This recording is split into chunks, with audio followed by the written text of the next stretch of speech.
مسجد وزیر خان شہر لاہور میں دلی دروازہ چوک رنگ محل اور موچی دروازہ سے تقریباً 1 فرلانگ کی دوری پر واقع ہے۔ یہ مسجد نقش و نگار میں کاریگری کا منہ بولتا ثبوت ہے۔ علم الدین انصاری، جو عام طور پر نواب وزیر خان کے نام سے جانے جاتے ہیں، سلطنت مغلیہ کے عہد شاہ جہانی میں لاہور شہر کے گورنر تھے اور یہ مسجد انہی کے نام سے منسوب ہے۔ مسجد کی بیرونی جانب ایک وسیع سرائے ہے جسے چوک وزیر خان کہا جاتا ہے۔ چوک کے 3 محرابی دروازے ہیں، اول مشرقی جانب چٹا دروازہ، دوم شمالی جانب راجہ دینا ناتھ کی حویلی سے منسلک دروازہ اور تیسرا شمالی زینے کا نزدیکی دروازہ۔ مسجد کے مینار 107 فٹ اونچے ہیں۔ اس مسجد کی تعمیر دسمبر 1641 عیسوی میں 7 سال کی طویل مدت کے بعد پایہ تکمیل کو پہنچی۔ مسجد وزیر خان سلطنت مغلیہ کے عہد میں تعمیر کی جانے والی اب تک کی نفیس اور خوبصورت مسجد ہے، جو بادشاہی مسجد کی تعمیر سے 32 سال قبل یعنی 1641 عیسوی میں پایہ تکمیل کو پہنچی۔ مسجد وزیر خان کی بنیاد شیخ علم الدین انصاری نے رکھی،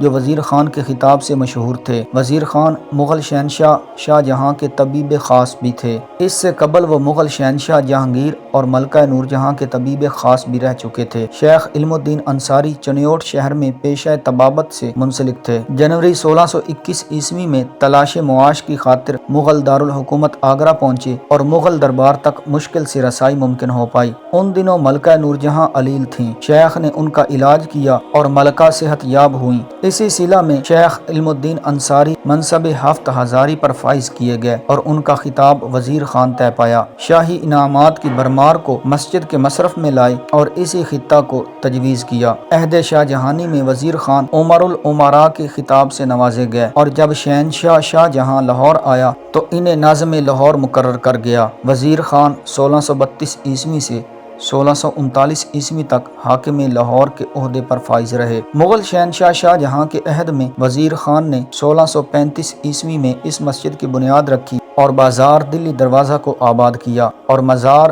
سید محمد اسحاق المشہور میراں بادشاہ کا پختہ حجرہ جو زیارت گاہ عام تھا، اس کو داخل مسجد کر لیا۔ تقریباً 7 سال کی طویل مدت کے بعد یہ مسجد ماہ شعبان 3 دسمبر 1641 عیسوی کو پایہ تکمیل تک پہنچی۔